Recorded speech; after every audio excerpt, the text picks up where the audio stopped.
जय Shri Krishna friends, welcome to Harimukund. आइए आज श्रीमद् भागवत पुराण के तीसरे स्कंद का 23वां अध्याय शुरू करते हैं। इसमें कर्दम जी और देवहूति के विहार की कथा बताई गई है। श्री मैत्रेय जी कहते हैं, विदुर जी, माता पिता के चले जाने पर पति के अभिप्राय को समझ लेने में कुशल साध्वी देवहूति कर्दम जी की प्रतिदिन प्रेम पूर्वक सेवा करने लगी। ठीक उसी तरह जैसे श्री पार्वती जी भगवान शंकर की सेवा करती थीं। उसने काम वासना, दंभ, द्वेष, लोभ, पाप और मद का त्याग कर बड़ी सावधानी और लगन के साथ सेवा में तत्पर रहकर विश्वास, पवित्रता, गौरव, संयम, प्रेम और मधुर भाषण आदि गुणों से अपने परम तेजस्वी पति को संतुष्ट कर लिया। देवहूति समझती थी कि मेरे पतिदेव दैव से भी बढ़कर हैं, इसलिए वह उनसे बड़ी बड़ी आशाएं रखकर उनकी सेवा में लगी रहती थी। इस प्रकार बहुत दिनों तक अपना अनुवर्तन करने वाली उस मनुपुत्री को व्रत आदि का पालन करने से दुर्बल हुई देख देवऋषि श्रेष्ठ कर्दम जी को दयावश कुछ खेद हुआ और उन्होंने उससे प्रेम गदगद वाणी में कहा। कर्दम जी बोले, मुनि नंदिनी, तुमने मेरा बड़ा आदर किया है। मैं तुम्हारी उत्तम सेवा और परम भक्ति से बहुत संतुष्ट हूँ। सभी देहधारियों को अपना शरीर बहुत प्रिय एवं आदर की वस्तु होता है, किंतु तुमने मेरी सेवा के आगे उसके क्षीण होने का भी कोई परवाह नहीं की। अतः अपने धर्म का पालन करने रहने से मुझे तप, समाधि, उपासना और योग के द्वारा जो भय और शोक से रहित भगवत प्रसाद स्वरूप विभूतियाँ प्राप्त हुई हैं, उन पर मेरी सेवा के प्रभाव से अब तुम्हारा भी अधिकार हो गया है। मैं तुम्हें दिव्य दृष्टि प्रदान करता हूँ, उसके द्वारा तुम उन्हें देखो। अन्य जितने भी भोग हैं वे तो भगवान श्री हरि के भ्रकुटी विलास मात्र से नष्ट हो जाते हैं, अतः वे इनके आगे कुछ भी नहीं हैं। तुम मेरी सेवा से भी कृतार्थ हो गई हो।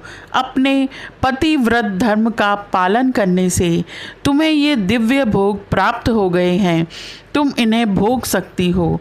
हम राजा हैं, हमें सब कुछ सुलभ है। इस प्रकार जो अभिमान आदि विकार हैं, उनके रहते हुए मनुष्य को इन दिव्य भोगों की प्राप्ति होनी कठिन है। कर्दम जी के इस प्रकार कहने से अपने पतिदेव को संपूर्ण योग माया और विद्याओं में कुशल जानकर उस अबला की सारी चिंता जाती रही। उसका मुख किंचित संकोच भरी चितवन और मधुर मुस्कान से खिल उठा और वह विनय एवं प्रेम से गदगद वाणी में इस प्रकार कहने लगी।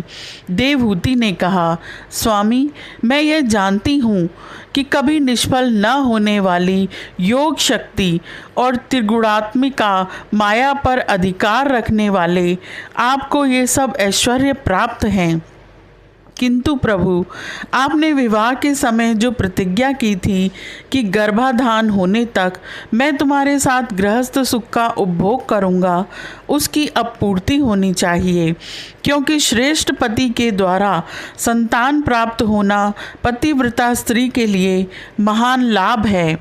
मैत्रेय जी कहते हैं, विदुर जी, कर्दम मुनि ने अपनी प्रिया की इच्छा पूर्ण करने के लिए उसी समय योग में स्थित होकर एक विमान रचा, जो इच्छा अनुसार सर्वत्र जा सकता था। यह विमान सब प्रकार के इच्छित भोग सुख प्रदान करने वाला, अत्यंत सुंदर, सब प्रकार के रत्नों से युक्त, सब संपत्तियों की उत्तरोत्तर वृद्धि से संपन्न तथा मणिमय खंभों से सुशोभित था। उसमें सुविधा अनुसार क्रीड़ा स्थली, शयन गृह, बैठक आंगन और चौक आदि बनाए गए थे, जिनके कारण वह विमान स्वयं कर्दम जी को भी विस्मित सा कर रहा था। ऐसे सुंदर घर को भी जब देवहूति ने बहुत प्रसन्न चित्त से नहीं देखा, तो सबके आंतरिक भाव को परख लेने वाले कर्दम जी ने स्वयं ही कहा, भीरू, तुम इस बिंदु सरोवर में स्नान करके विमान पर चढ़ जाओ।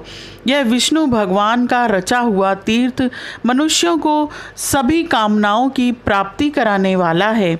देवहूति ने अपने पति की बात मानकर सरस्वती के पवित्र जल से भरे हुए उस सरोवर में प्रवेश किया। उस समय वह बड़ी मैली कुचैली साड़ी पहने हुई थी। उसके सिर के बाल चिपक जाने से उनमें लटें पड़ गई थी। सरोवर में गोता लगाने पर उसने उसके भीतर एक महल में 1000 कन्याएं देखी। वे सभी किशोर अवस्था की थीं और उनके शरीरों से कमल की सी गंध आती थी। देवहूति को देखते ही वे सब स्त्रियां सहसा खड़ी हो गईं और हाथ जोड़कर कहने लगीं, हम आपकी दासियां हैं, हमें आज्ञा दीजिए, आपकी क्या सेवा करें। विदुर जी, तब स्वामिनी को सम्मान देने वाली उन रमणियों ने बहुमूल्य मसालों तथा गंध आदि से मिश्रित जल के द्वारा देवहूति को स्नान कराया तथा उसे 2 नवीन और निर्मल वस्त्र पहनने को दिए। फिर उन्होंने ये बहुत मूल्य के बड़े सुंदर और कांतिमान आभूषण, सर्वगुण संपन्न भोजन और पीने के लिए अमृत के समान स्वादिष्ट आसव प्रस्तुत किए। अब देवहूति ने दर्पण में अपना प्रतिबिंब देखा तो उसे मालूम हुआ कि वह भांति भांति के सुगंधित फूलों के हारों से विभूषित है। स्वच्छ वस्त्र धारण किए हुए उसका शरीर भी निर्मल और कांतिमान हो गया है तथा उन कन्याओं ने बड़े आदर पूर्वक उसका मांगलिक श्रृंगार किया। जब देवहूति ने अपने प्रिय पति देव का स्मरण किया तो अपने को सहेलियों के सहित वहीं पाया जहाँ प्रजापति कर्दम जी विराजमान थे। उस समय अपने को सहस्रों स्त्रियों के सहित अपने प्राणनाथ के सामने देख और इसे उनके योग का प्रभाव समझकर देवहूति को बड़ा विस्मय हुआ। जब कर्दम जी ने फिर बड़े प्रेम से उसे विमान पर चढ़ाया, उस समय अपनी प्रिया के प्रति अनुरक्त होने पर भी कर्दम जी की महिमा कम नहीं हुई। विद्याधारियाँ उनके शरीर की सेवा कर रही थीं। खिले हुए कुमुद के फूलों से श्रृंगार करके अत्यंत सुंदर बने हुए वे विमान पर इस प्रकार शोभा पा रहे थे मानो आकाश में तारागण से घिरे हुए चंद्रदेव विराजमान हों। इसी प्रकार प्राण प्रिया देवहूति के साथ उन्होंने वैश्रम्भक, सुरसन, नंदन, पुष्पभद्र और चैत्ररथ आदि अनेकों देवोद्यानों तथा मानस सरोवर में अनुराग पूर्वक विहार किया। उस कांतिमान और इच्छा अनुसार चलने वाले श्रेष्ठ विमान पर बैठकर वायु के समान सभी लोकों में विचरते हुए कर्दम जी विमान विहारी देवताओं से भी आगे बढ़ गए। विदुर जी, जिन्होंने भगवान के भवभयहारी पवित्र पाद पाद्यों का आश्रय लिया है, उन धीर पुरुषों के लिए कौन सी वस्तु या शक्ति दुर्लभ है। इस प्रकार महायोगी कर्दम जी यह सारा भूमंडल जो द्वीप, वर्ष आदि की विचित्र रचना के कारण बड़ा आश्चर्यमय प्रतीत होता है, अपनी प्रिया को दिखाकर अपने आश्रम को लौट आए। आत्मज्ञानी कर्दम जी सब प्रकार के संकल्पों को जानते थे, अतः देवहूति को संतान प्राप्ति के लिए उत्सुक देख तथा भगवान के आदेश को स्मरण कर उन्होंने अपने स्वरूप के 9 विभाग किए। इससे देवहूति के एक ही साथ 9 कन्याएं पैदा हुईं। वे सभी सर्वांग सुंदरी थीं और उनके शरीर से लाल कमल की सी सुगंध निकलती थी।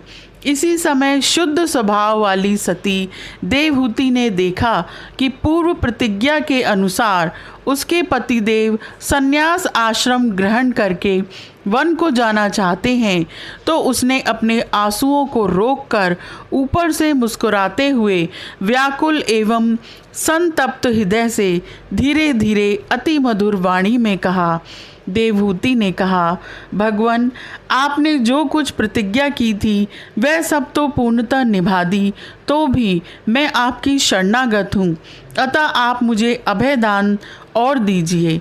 ब्राह्मण, इन कन्याओं के लिए योग्य वर खोजने पड़ेंगे और आपके वन को चले जाने के बाद मेरे जन्म मरण रूप शोक को दूर करने के लिए भी कोई होना चाहिए। अब तक परमात्मा से विमुख रहकर मेरा जो समय इंद्रिय सुख भोगने में बीता है वह तो निरर्थक ही गया। आपके परम प्रभाव को न जानने के कारण ही मैंने इंद्रियों को विषयों में आसक्त रहकर आपसे अनुराग किया, तथापि यह भी मेरे संसार भय को दूर करने वाला ही होना चाहिए। अज्ञानवश असक्त पुरुषों के साथ किया हुआ जो संग संसार बंधन का कारण होता है, वही सत्पुरुषों के साथ किए जाने पर असंगता प्रदान करता है। संसार में जिस पुरुष के कर्मों से न तो धर्म का संपादन होता है, न वैराग्य उत्पन्न होता है और न भगवान की सेवा ही संपन्न होती है, वह पुरुष जीते ही मुर्दे के समान है।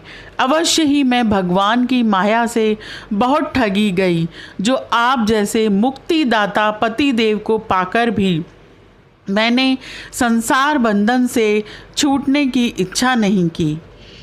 यह अध्याय यहीं समाप्त होता है। आज के लिए इतना ही।